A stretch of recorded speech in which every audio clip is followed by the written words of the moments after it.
E o general Joaquim Silva e Luna, presidente da Petrobras, deixará o cargo após decisão do governo. A demissão ocorre após aumentos excessivos no preço dos combustíveis, mesmo com a queda do valor do barril de petróleo fora do país.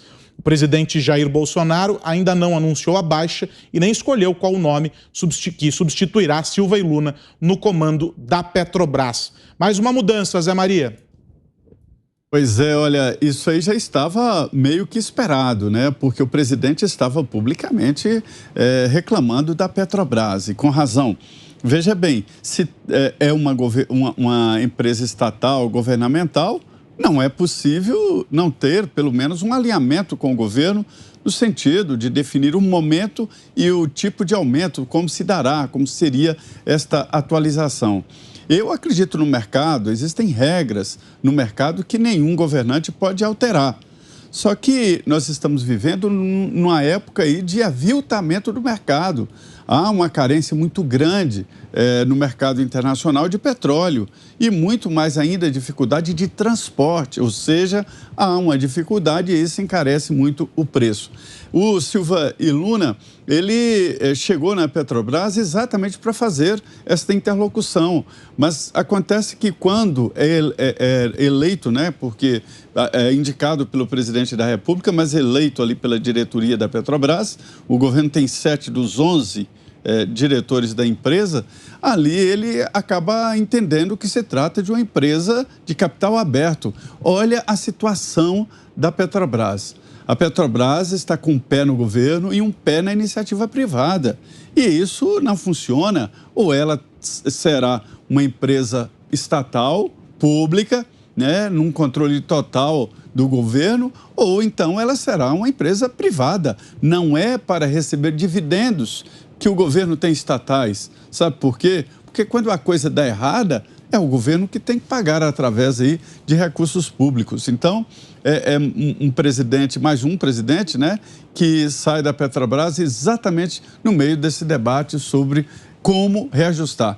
Não estamos falando em controle de preços, estamos falando em técnicas, estamos falando em maneira de reajustar e atualizar os preços. Fiuza, 2 minutinhos para você sobre esse assunto. Olha, Aros, o presidente Bolsonaro, ele resolveu, a minha impressão é que ele resolveu perder toda a cerimônia que sempre cercou a questão da Petrobras. Foi construída aquela ideia que no início era legítima de uma empresa que é um patrimônio do povo brasileiro.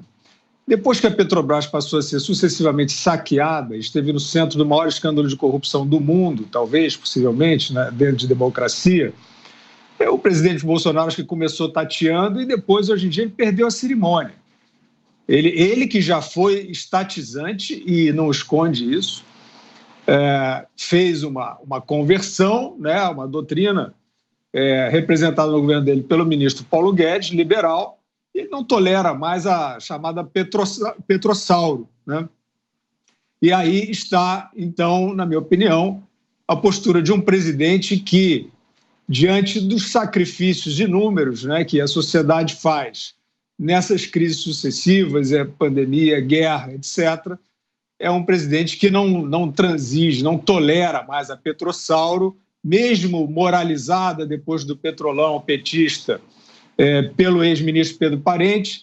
É uma empresa que é muito difícil de se defender, ela serviu para um antro de roubalheira, e ela é grande demais para ser um player equilibrado dentro de uma economia como a brasileira. Ela é grande demais até para a economia brasileira, que é grande demais, e eu acho que o sinal do presidente em toda essa crise de aumento de preço de combustível é dizer o seguinte: a Petrobras é uma empresa que tem que ser privatizada, não há projeto Brasil possível sem isto na agenda. E isso é a quebra de um tabu, porque muitos liberais, né, que acenam aí com redução de Estado, etc., e privilégios estatais, se calam quando o assunto é Petrobras, porque é um tabu, porque ainda está envolto nessa propaganda de patrimônio do povo brasileiro, mas já deixou de ser isso há bastante tempo. Ana, e a tua leitura desse caso? É isso, Aros. Vamos continuar batendo aqui na privatização da Petrobras, né? Olha o esquema de corrupção, como o Fiuza muito bem lembrou, talvez o maior esquema de corrupção dentro de qualquer democracia, onde a Petrobras, né, foi usada, uma estatal do porte como a Petrobras foi usada. Então, há tanta coisa, né, para crescermos como nação, não apenas como país. E a Petrobras, de uma certa forma, está sempre aí no centro de preocupações, de guerras políticas e do estica e puxa, de um cabo de guerra. Então, é preciso abrir o mercado petrolífero no Brasil e aí privatizar a Petrobras. Obviamente que se privatizar de uma vez, saímos, né, do monopólio estatal e caímos, né, no monopólio aí de capital privado. Então, temos que abrir esse mercado, deixar o livre mercado mostrar que há concorrência justa de um mercado aberto no setor. Isso pode trazer grandes benefícios para o consumidor lá no final, né, da cascata, e é preciso continuar fazendo isso, fazendo essa pressão e mostrando que a Petrobras hoje, dentro de todo o contexto político, ela traz muita dor de cabeça e o brasileiro fica sempre dependendo ou da troca, em muitos setores, ou da troca do presidente, ou esperando o que o presidente da República vai falar, e agora qual o esquema que foi descoberto. Então, é preciso abrir esse mercado energético, esse mercado petrolífero no Brasil para a livre concorrência e privatizar a Petrobras. Augusto, mudança na Petrobras. Também é outro assunto sobre o qual o PT deveria ser proibido de opinar, né? O governo do PT destruiu a Petrobras, quase destruiu, com o Petrolão. E o Lula, não por acaso, ele vive dizendo aí que quer reestatizar os poucos braços da Petrobras que foram privatizados. Meus parceiros aqui de programa já resumiram tudo. Tem que privatizar e quebrar o monopólio rapidinho, porque é um insulto.